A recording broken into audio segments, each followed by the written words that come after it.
Biragoye gusobanurira umuntu ibyabaye kandi uwo ubwira icyo gihe atari ariho. Niyo mpamvu benshi mu bahanga bakunda gukoresha kera habayeho, ariko birangira nyiri kumva yumvise. Nkundira uyu munsi tuvuge ku Rwanda rwo hambere, mbere y'ubukoroni, uko rwari rubayeho, uko u Rwanda rwari ruteye imbere y'uko abanyaburayi bagera mu Rwanda. Ese wigeze wibaza uko u Rwanda rwari rumeze mbere y'uko abanyaburayi bahagera, mbere y'imihanda ya kaburimbo, mbere y'amashuri y'abazungu, mbere ya za telefone, za computer, televiziyo ndetse n'inyubako ndende tubona uyu munsi? U Rwanda rwari rufite uburyo bw'imiyoborere, ubukungu, umuco n'imibanire y'abantu. Ariko se urwo Rwanda rwo hambere rwari rumeze rute? Ninde se waruyoboraga? Abanyarwanda babagaho bate? Kandi ni gute igihugu cyagiye kigera ku buryo bw'imiyoborere bukomeye mbere y'ubukoroni, ariko uyu munsi iyo sura akaba ariyo tutakibona? Murakaza neza muri iki kiganiro cyiza cy'amateka. Niba ukunda amateka, nkundira uyu munsi dusubire mu mateka y'u Rwanda rwo hambere, maze turebe mbere y'ubukoroni uko u Rwanda rwari ruteye, ndetse na byinshi byahindutse mu mibereho y'abanyarwanda ndetse n'u Rwanda muri rusange ubukoroni bukimara kugera mu Rwanda. Njye nitwa Emmanuel Tuyishime, nguhaye ikaze. Muri bya bibazo twibazaga, reka twongereho n'iki: ese u Rwanda rwari igihugu giteguye gute? Iyo abantu bumvise ngo u Rwanda, cyane cyane u Rwanda rwa mbere y'ubukoroni, arabashobora gutekereza ko ari igihugu cyari kigizwe n'uduce tw'abantu batagira gahunda ihuriweho, yewe bakaba ari abantu bari bari inyuma y'amateka. Ariko amateka atwereka indi shusho itandukanye n'izo. U Rwanda rwari rufite ubwami bukomatanyije, uyobowe n'abami bakurikiranye, ndetse umwami niwe wabaga ari ku ruhembe rw'imbere, ariko hakaba n'abandi batware babaga bayoboye uduce tugiye dutandukanye, ariko bose raporo bayihaga umwami. Yewe hari abumva ko u Rwanda muri uko kuyoborwa na cyami, muri sisiteme ya cyami, hatigeze habaho ubukungu, cyangwa ngo u Rwanda rube rwari rufite ubuyobozi bwiza abanyarwanda bishimiye. Uku gukurikirana kw'abami, uko ibihe byagiye bisimburana, byatumaga u Rwanda rurushaho gutera imbere. Umwami yari ari ku isonga mu buyobozi bw'igihugu cy'u Rwanda, ariko imiyoborere ntihagarukiraga ku mwami wenyine. Hari izindi nzego zitandukanye z'ubuyobozi, harimo abatware nk'uko twabivuze. Ibintu bitandukanye byarangaga aba batware, cyane cyane bari bafite inshingano yo kurinda ubutaka, inka ndetse n'ingabo. Ibyo byatumaga ubwami bugira uburyo bwo kugera ku bice bitandukanye by'igihugu. U Rwanda mu buhinzi, imibereho myiza n'ubworozi mbere y'ubukoroni. Mbere y'ubukoroni ubuyobozi bw'abanyarwanda bwashingiraga cyane ku bikorwa by'ubuhinzi. Ubutaka bwari isoko ikomeye y'imibereho. Muri ubwo buhinzi ntibajyaga kure y'ubworozi, kuko byarajyanaga. Ni naho havuye intera ivuga ngo ubuhinzi n'ubworozi.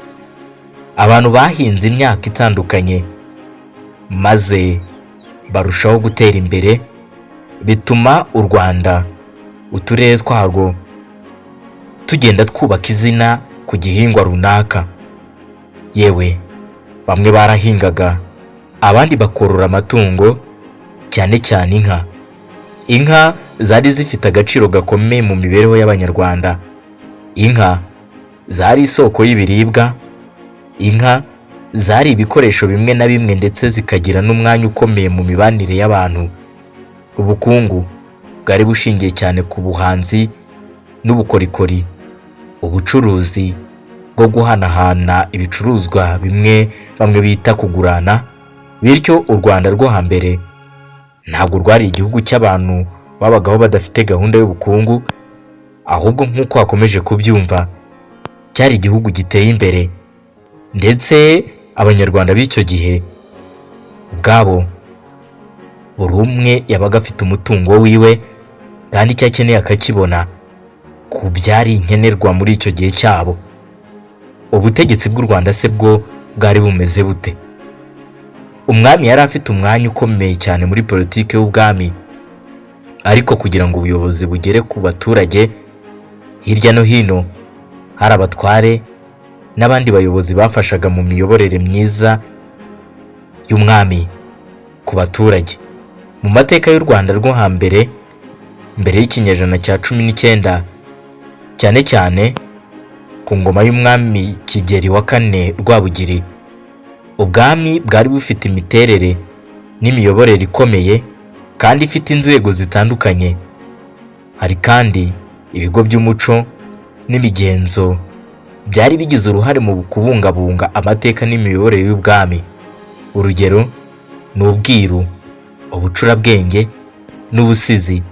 Ibi byafashaga kubungabunga ubumenyi bw'imibereho, ndetse bikaba ingenzi cyane ku bwami no kugeza amateka ku bantu b'ibihe byakurikiyeho, kuko binyuze kuri aba amateka y'u Rwanda yarasigasigwaga cyane. Ni nayo mpamvu uyu munsi tukivuga u Rwanda tukaba twasubira mu mateka tukamenya ko rwari rubayeho muri icyo gihe. Umuco wari inkingi y'igihugu. Kimwe mu byaranze u Rwanda rwo hambere ni uko amateka n'umuco byari bifitanye isano ikomeye. Imivugo, ibisigo, ibitekerezo, imigani, indirimbo n'imbyino byose byakoreshwaga mu kubika ndetse no gutanga ubumenyi.